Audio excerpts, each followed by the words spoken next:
इतिहास के पिता का नाम है हेरोडोटस। हेरोडोटस के द्वारा एक पुस्तक लिखी गई है। इस पुस्तक का नाम क्या है? हिस्टोरिका। इतिहास को पढ़ने से पहले समय की कुछ बात है, क्योंकि इतिहास क्या है? समय ही तो है। इतिहास शब्द का अर्थ क्या है? इतिहास शब्द का अर्थ है बीत गया जो काल, या जो समय बीत चुका है। समय के 3 काल होते हैं, जैसे कि भूतकाल, जिसे इंग्लिश में क्या कहा जाता है? पास्ट।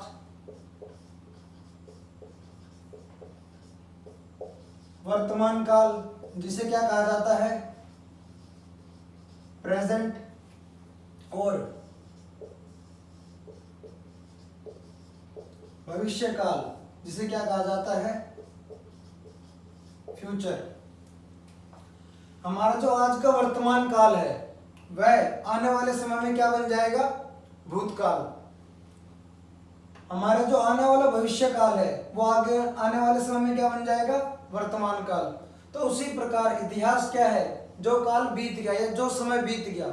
हम अब इतिहास पढ़ेंगे आज से 5000 साल पहले का, जो कि हमारे पूर्वजों के लिए या हमारे पूर्वजों के पूर्वजों के लिए वर्तमान प्रतीत होता था। आज वो हमारे लिए क्या है? इतिहास। तो उसी प्रकार इतिहास का मतलब होता है जो काल बीत चुका है उसके बारे में अध्ययन करना। अब जब इतिहास को पढ़ रहे हैं तो इतिहास के अंदर तिथियां जरूर आती हैं। इतिहास की भाषा के अंदर 2 तिथियां हैं जो कि पेपर में आती, जैसे कि बीसी और एडी। बीसी का मतलब होता है बिफोर क्राइस्ट।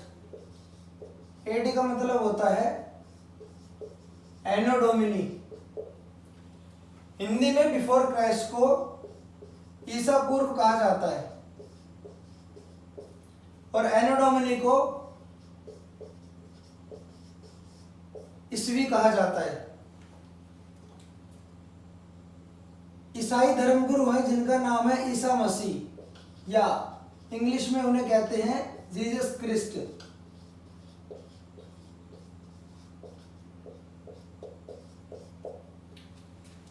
ईसा मसीह के जन्म से पहले का समय क्या कहलाया गया? ईसा पूर्व। और ईसा मसीह के जन्म के बाद का समय क्या कहलाया गया? ईस्वी।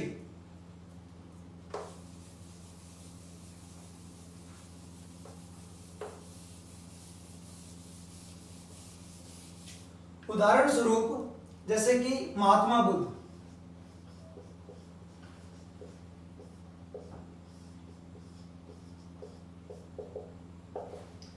महात्मा बुद्ध का जो जन्म हुआ था उसे हम लिखते हैं 563 बीसी। उनकी जो मृत्यु हुई थी उसको लिखते हैं 483 बीसी। इसको पढ़ते कैसे है वो समझाता हूं। जैसे कि इधर लिख लो ईसा मसीह। ईसा मसीह के जन्म से 563 साल पहले महात्मा बुद्ध का जन्म हुआ था और ईसा मसीह के 483 साल पहले इनकी मृत्यु हुई थी। जब 563 को 483 में से माइनस करेंगे तो 80 आएगा, वो महात्मा बुद्ध की एज है। उल्टा कैसे पढ़ते हैं कई बार समझ में नहीं आता, तो उसके लिए जैसे कि मैथ है, मैथ के अंदर नंबर सिस्टम के अंदर एक नंबर लाइन को दिखाया जाता है, बीच में 0 रहता है, इस साइड में पॉजिटिव नंबर 1 2 3, इस साइड में नेगेटिव नंबर। जितना बड़ा नेगेटिव नंबर होता है उतनी छोटी उसकी वैल्यू होती है। अगर हमें -3 से 2 के ऊपर जाना है तो हम कैसे जाएंगे? -3 से पहले -2 पर, फिर -2 से -1 पर। तो उसी प्रकार 563 से 483, 483 से फिर एक जगह 0 आ जाएगा, उसके पश्चात एक समय बढ़ता है। तो इसको इस प्रकार समझा जा सकता है।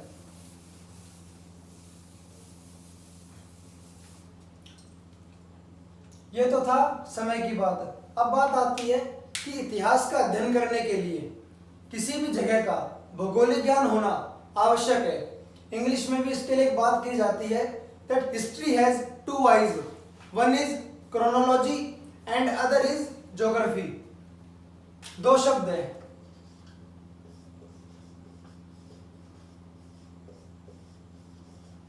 क्रोनोलॉजी का मतलब होता है क्रमबद्ध, यानी जो घटनाएं हो रही हैं वो सीरियल वाइज हो, क्रम में हो। दूसरा है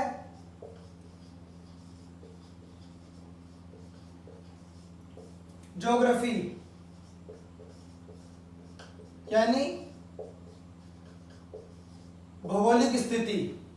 कैसे? जैसे कि सपोज करो पहले के टाइम पे राजा महाराजाओं के युद्ध होते थे, उसके अंदर जो दुर्ग पहाड़ी के ऊपर बना रहता था वहां पर आक्रमण कम होते थे, और जो दुर्ग का मतलब होता है किला, और जो दुर्ग स्थल दुर्ग होता था यानी कि सामान्य जमीन पर बना रहता था वहां पर आक्रमण की संभावना ज्यादा होती थी, क्योंकि पहाड़ी के ऊपर युद्ध करना काफी कठिन है या जटिल कह सकते हैं। इसकी वजह से पहाड़ी पर युद्ध नहीं होते थे। तो किसी भी इतिहास का अध्ययन करने के लिए वहां का भौगोलिक ज्ञान होना काफी आवश्यक माना जाता है।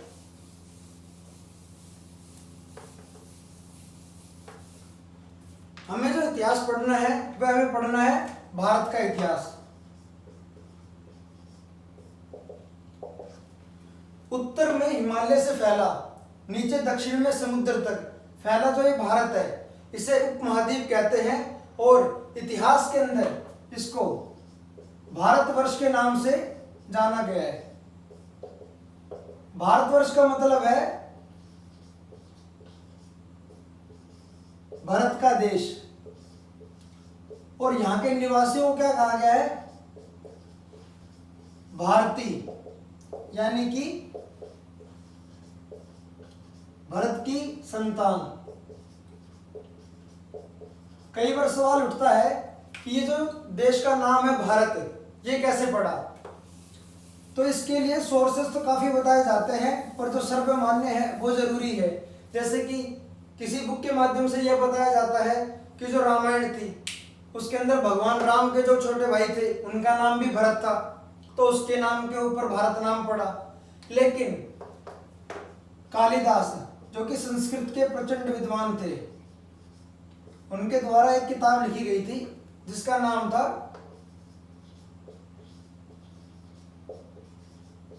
अभिज्ञान शाकुंतलम। इसके अंदर राजा दुष्यंत व शकुंतला की कहानी होती है, जिनके पुत्र का नाम भी क्या होता है? भरत। तो भरत किसकी संतान थी? राजा दुष्यंत व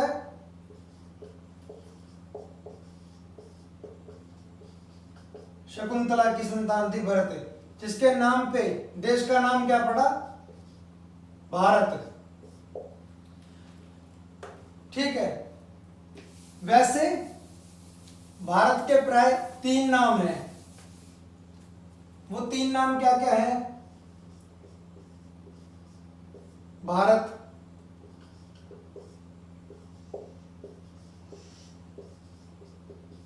इंडिया,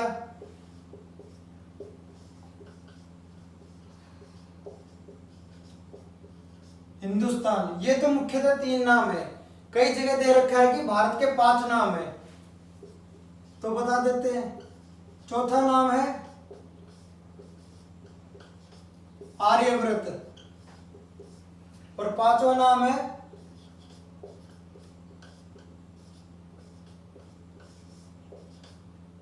जम्बूद्वीप। 5 नाम है भारत का, इंडिया, हिंदुस्तान, आर्यव्रत और जम्बूद्वीप। ये 2 नाम थोड़े इंपॉर्टेंट कम है। किस लिए जम्बूद्वीप इसलिए कहा जाता है? क्योंकि भारत ने पहले जो पृथ्वी थी उसको 7 द्वीपों के अंदर बांट रखा था, उसमें से एक जो था वो जम्बूद्वीप था। उसके कारण आर्यव्रत का जो नाम है ना वो इसलिए है क्योंकि भारत को मुख्यतः 2 भागों में डिवाइड कर रखा था। उत्तर भारत वाला जो था वो आर्यव्रत कहलाता था, और नीचे वाला दक्षिणाव्रत। इसलिए इन 2 नाम का महत्व थोड़ा कम है। ये जो 3 है इनका महत्व है। इन तीनों के अंदर से भी संविधान के अंदर जो नाम है वो केवल भारत और इंडिया है, हिंदुस्तान नहीं है। भारत के पीछे क्या था कि हाँ भाई राजा दुष्यंत व शकुंतला, इस नाम का अर्थ पता चल गया। अब बात आती है इंडिया की। भारत के अंदर एक पुरानी सभ्यता थी जिसका नाम क्या था? सिंधु सभ्यता। सिंधु संस्कृत का शब्द है जिसका अंग्रेजी में मतलब होता है इंडस, और इसी इंडस से क्या निकला? इंडिया। हिंदुस्तान के बारे में जिक्र यह दिया जाता है कि जो मुस्लिम इतिहासकार थे उन्होंने हिंदुस्तान नाम संबोधित किया है। जैसे कि महमूद गजनवी के जो लेखक थे उनका नाम था अल-बिरूनी।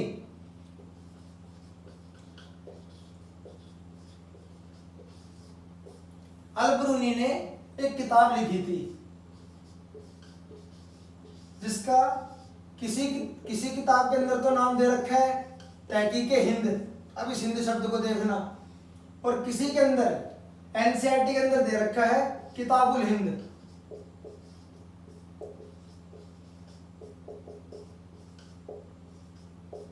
दोनों एक ही किताब के नाम है। मैं ध्यान बता रहा हूं हिंद शब्द के ऊपर, जिससे क्या बना? हिंदुस्तान। तो हिंदुस्तान नाम किसके द्वारा दिया गया? मुस्लिम इतिहासकारों के द्वारा दिया गया है।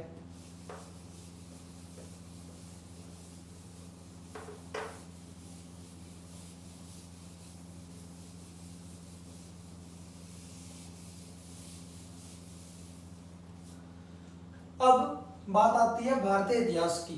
किसी भी विषय को यानी किसी भी सब्जेक्ट को सरलता से पढ़ने के लिए उसको कुछ ना कुछ भाग के अंदर डिवाइड किया जाता है। जैसे कि मैथ्स को भी प्राय दो पार्ट में डिवाइड कर रखा है, एक अर्थमेटिक और दूसरा एडवांस। उसी प्रकार इंग्लिश को भी दो पार्ट में डिवाइड कर रखा है, एक तो वोकैबुलरी पार्ट होता है इसके अंदर आपके idiom, phrases, one word substitution आ जाते हैं, और दूसरा होता है ग्रामर पार्ट जिसके अंदर आपको एरर्स पढ़ने होते हैं, पॉइंट ऑफ एरर, कि हाँ भाई इस सेंटेंस के अंदर ये एरर है। तो किसी भी सब्जेक्ट को पढ़ने के लिए उसे एक से दो भागों में डिवाइड कर रखा है।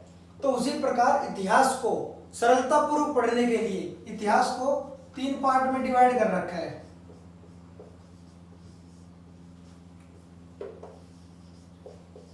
प्राचीन भारत यानी कि एंशिएंट इंडिया, दूसरा है मध्यकालीन भारत,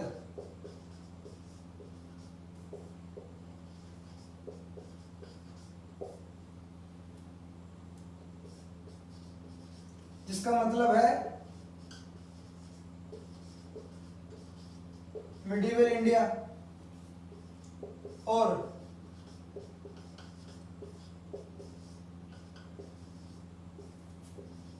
आधुनिक भारत यानी कि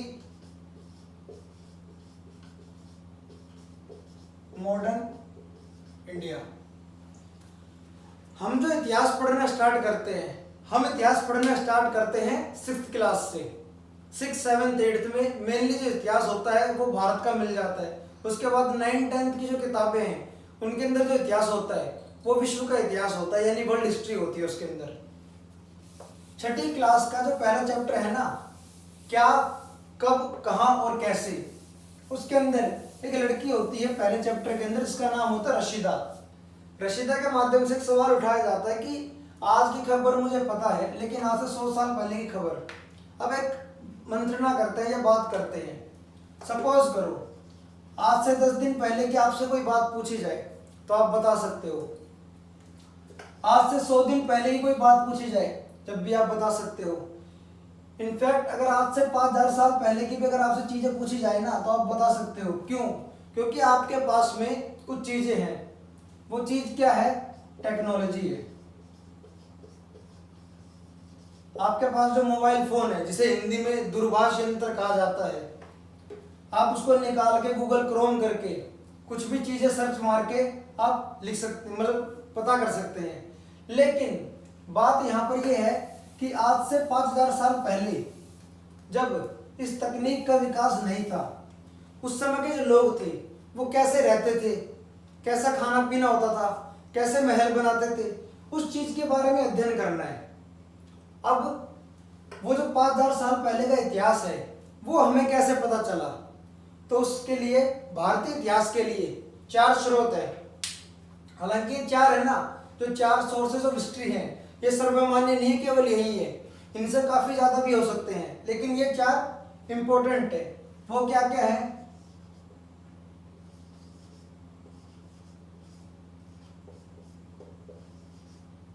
जैसे